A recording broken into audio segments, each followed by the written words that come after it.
Committee আসছি আমার, বিশেষ করে শাহের গফুরকে ধন্যবাদ। আমি আসলে খুব ডিটেল জিনিসগুলি নিয়ে কথা বলব, শোনা যাচ্ছে না? ডিটেল জিনিসগুলি নিয়ে কথা বলবো না। আমি আমাকে যেটা বলেছে যে এইগুলি পিছিয়ে কি কাজ করছে সেইগুলি একটু জানা দরকার। ডিটেল কিন্তু অনেক সময় অ্যাডজাস্টেবল, কোয়েশ্চেনেবল হতেই পারে।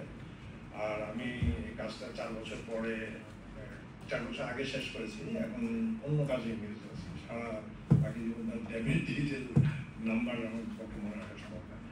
আমি জাস্ট কয়েকটা স্ট্যাটিস্টিক্স দিই যেগুলো আমি মাথায় রেখেছি। সেটা হচ্ছে যে আমরা যখন ড্যাবে কাজ শুরু হয় টিমটা, তো আমরা হাউজিংকে কীভাবে দেখব, কারণ আমি যেহেতু বেসিক্যালি আমার একজন আর্কিটেক্টর ছিলাম, প্র্যাকটিস করি না, আমার চলে গেছি। তো আমার মাথায় তো ওইসব কিছু জিনিস এমবেডেড আছে যেগুলি আর্কিটেকচার পড়ার সময় আমাকে যে ইস্যুগুলি আমার মধ্যে গেঁথে ধরেছে। সো হাউজিংটা আমার কাছে more as a settlement issue, not as a supply of dwelling units. এটা আমি আর্কিটেকচার পড়ার সময় আমার এই বোধ হয়েছিল, এবং আরবান প্ল্যানিং, রিজন প্ল্যানিং যখন পড়ি তখন এটা রেইনফোর্স হয়েছে। তো আমি জিনিসটাকে ওইভাবে দেখি, এবং আমি যে সব প্রজেক্টে কাজ করি সেটার ইম্প্যাক্ট করার চেষ্টা করি, যে ওইখানে এটাকে ডুইলিং ইউনিট সাপ্লাই হিসেবে না দেখে সেটেলমেন্ট প্রসেসের অংশ হিসেবে দেখি। তো ওইখানে কয়েকটা জিনিস বলি। ঢাকায় আমরা যখন কাজ করি তখন দেখি যে তখন যে ইমারত নির্মাণ বিধিমালা ছিল এবং দ্যাট ছিল, সেই অনুযায়ী ঢাকার যে রাস্তা তার 90%, কারণ ওইখানে কিন্তু আছে যে ক্লজ বাই ক্লজ এগুলি দিয়ে ইনফ্যাক্ট 20 ফিটের নিচে কোনো রাস্তার উপর বাড়ি বানানো যেত না। 20 ফিটের নিচে যে রাস্তা, সেখানে রাস্তা বাসা বানাতে হলে আপনাকে জমি ছেড়ে নিতে হতো, অর্থাৎ 20 ফিট করতেই হতো। সো আমরা আমাদের জিএস ডেটাবেস থেকে দেখলাম ঢাকার 90% রাস্তা আসলে 20 ফিটের নিচে। তার মানে মাত্র 10% রাস্তা যেসব জমিকে অ্যাক্সেস দিচ্ছে, সেই জমির মালিকরাই আসলে বাড়ি বানাতে পারবে। 1, 2, তাহলে এই 90% রোডের শুধু মালিকের বিষয় নয়, তারা চিকন রাস্তাতে থাকে, ছোট প্লটের মালিক। তো ওনারা যে বাড়িগুলি বানাবেন সেইগুলি ক্যাটার করবে কিন্তু আসলে ডিফারেন্ট গ্রুপকে, যেটা নিয়ে কাছে কথা হচ্ছে। সো ওই আইন অনুযায়ী 90% সাপ্লাই যারা দিতে পারত তাদেরকে অবৈধ অবস্থায় রাখা হয়েছে। এর ইম্প্যাক্ট কি হচ্ছে? 96%-এর উপরে শেষ হয়, 2018 ফাইনালি আমাদের সার্ভে শেষ হয়, ফিজিক্যাল আপডেট করে 96%-এর উপর বিল্ডিং এ কোনো স্থাপনার কোনো প্ল্যান পাস করা হয় না। করবে কি করে? আপনি তো আসলে 90% বিল্ডিংকে মানে প্লটকে আসলে অবৈধ বানিয়ে ফেলছে।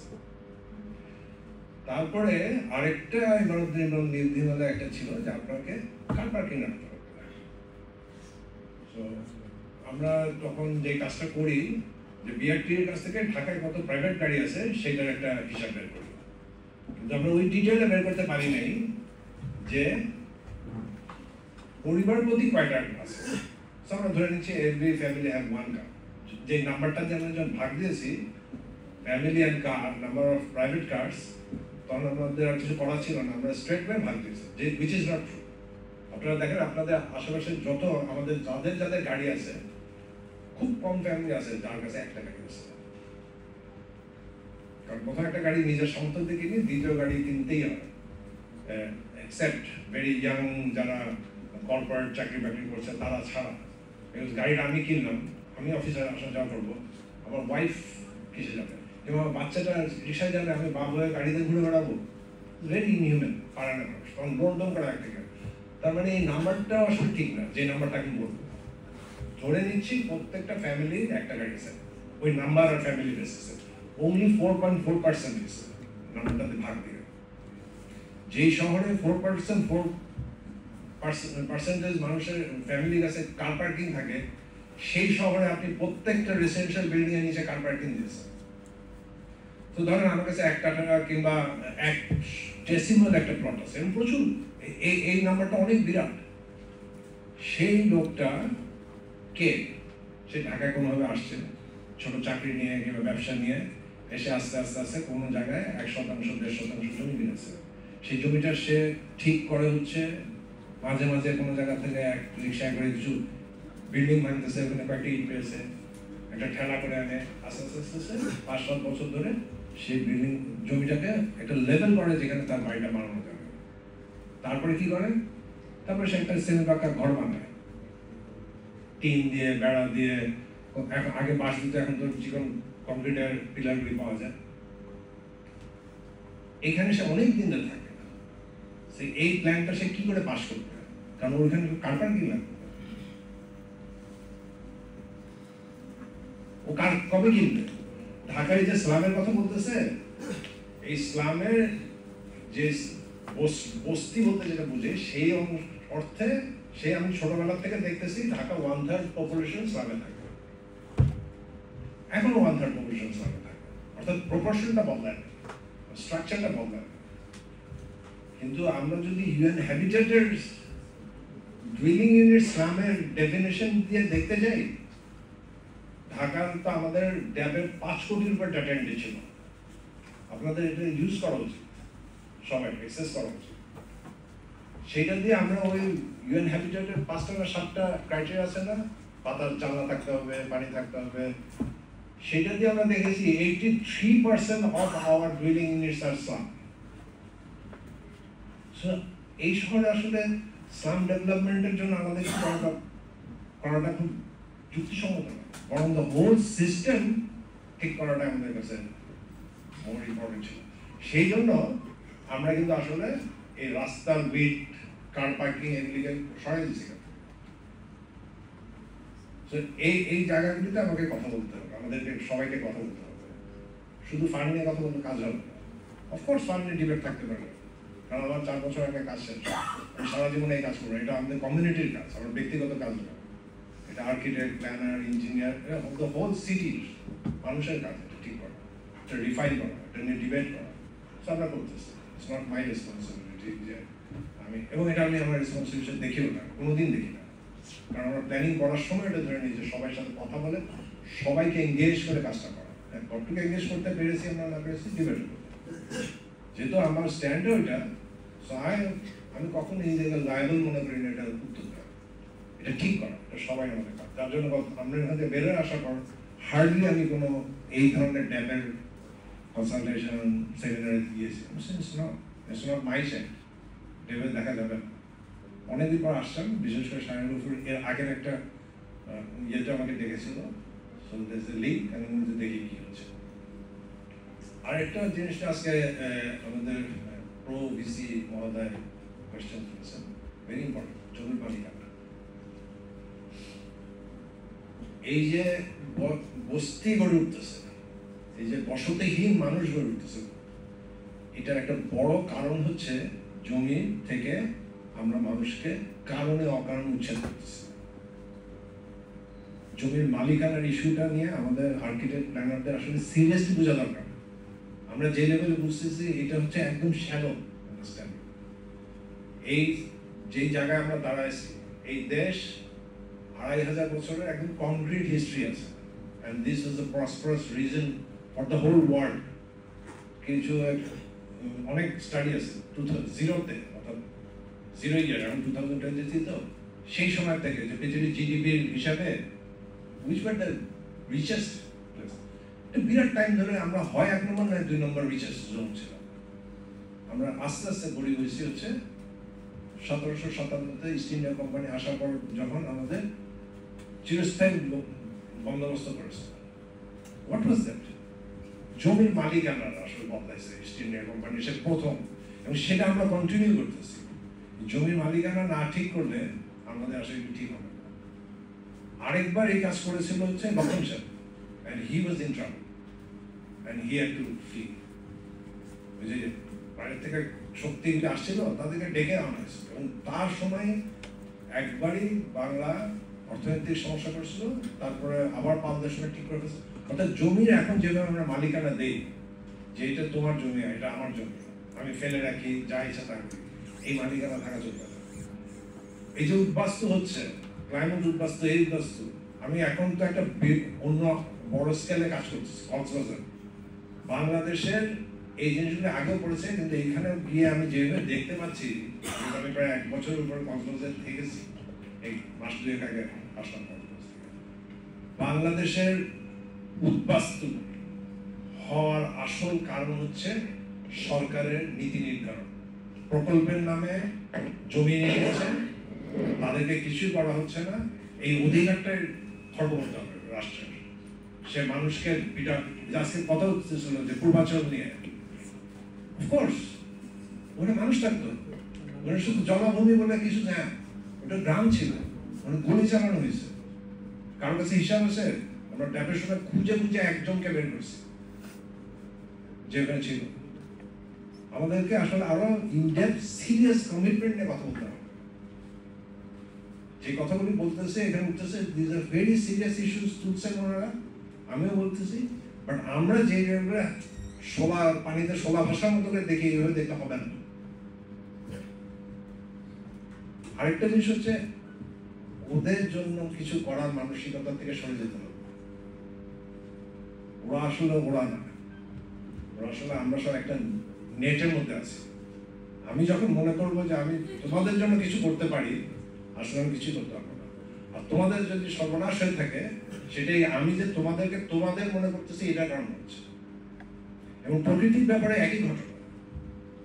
প্রকৃতি আমি বিচ্ছিন্ন না, আমি কোনো উদ্ধার কর্তা না যে প্রকৃতি রক্ষা করতে যাবো। এই যে জলাভূমি নিয়ে যে ডিবেটগুলি বাংলাদেশে হচ্ছে আরবান প্ল্যানিং সেক্টরে, রুরাল ল্যান্ড, আরবান ল্যান্ড, তারপরে এগ্রিকালচার ল্যান্ড, বাংলাদেশে এগ্রিকালচার ল্যান্ড আর রুরাল ল্যান্ড বলে কিছু নাই। মার্চ এগুলো বিদেশি বই আছে, ইন্ডিয়ান বই আছে। ডিগান বাউন্ড নিয়ে তো আমরা আর্কিটেক্টরা প্রচুর কথা বলি। এই জিনিসটা খালেদ আশরাফ ভাই কেন বলছে? We must understand this is a social structure, environmental structure, livelihood structure. এটা না বুঝে আমরা শুধু শুধু এটা মনে করি যেটা ফিজিক্যাল জিনিস, পুকুর আর মাটি। সরি, খালেদ আশরাফ ভাইয়ের সাথে কথা বলবো না, because this is the thing। আমি অনেক আগে 92-93 তে খালেদ আশরাফ ভাই প্রথম এসে আমাকে বলছে, and then I started digging যে উনি কি ইম্পর্টেন্ট একটা জিনিস বলছে। কিন্তু I found very few people যেটা উনি কেন বলছেন, কি বলছেন, এটা মাথায় কামাইছে।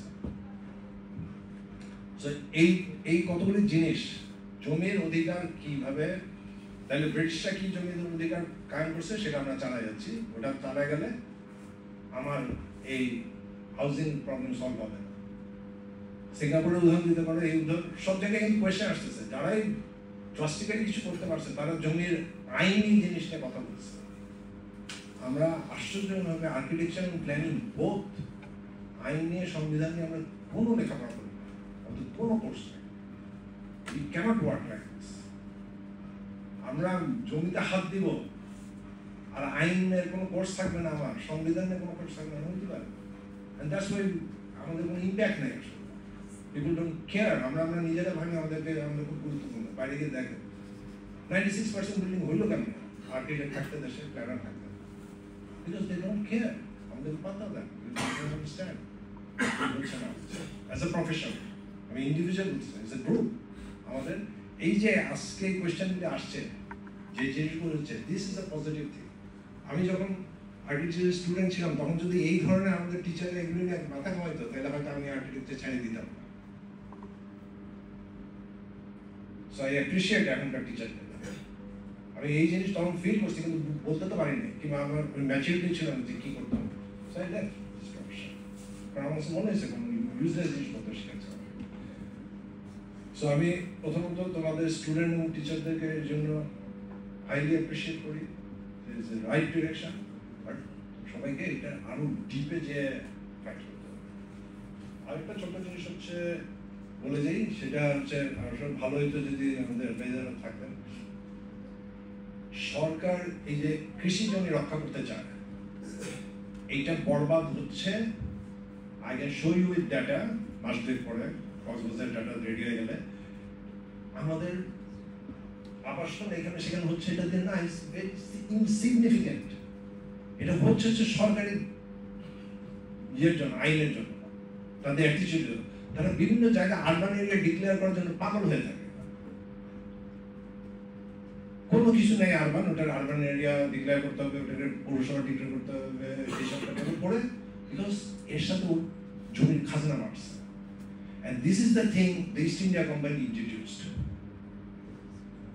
যেটা থেকে আমাকে বেরিয়ে আসতে হবে। এই যে এখন উপজেলা এলজিইডি উপজেলা মাস্টার প্ল্যানে কাজ করতেছে, তলে লেখা আছে যে উপজেলাগুলিতে আরবান এরিয়া ডিফাইন করে দিতে হবে। কনসালটেন্ট বলতেছে না, এটা করার কোনো দরকার নেই, দুই একটা জায়গা ছাড়া আসলে কোথাও আরবান নাই। ওই হেডকোয়ার্টার বললে 10টা অফিস থাকলে ওটা আরবান হয়ে যায় না। আরবানের আসল জিনিস হচ্ছে সোশ্যাল স্ট্রাকচার আরবান কিনা, ওর লাইভলিহুড আরবান কিনা, নো আরবান না। ও 5টা সরকারি অফিস বসাইছে মানে ওটা আরবান না। সো কনসালটেন্ট এটা রিফিউজ করতেছে, but they are putting pressure যে না করতে হবে। করলে কি হবে? করলে এইদিকে আবার সরকারের নেতারা বলে বেড়াচ্ছে যে কৃষি জমি নষ্ট করা যাবে না।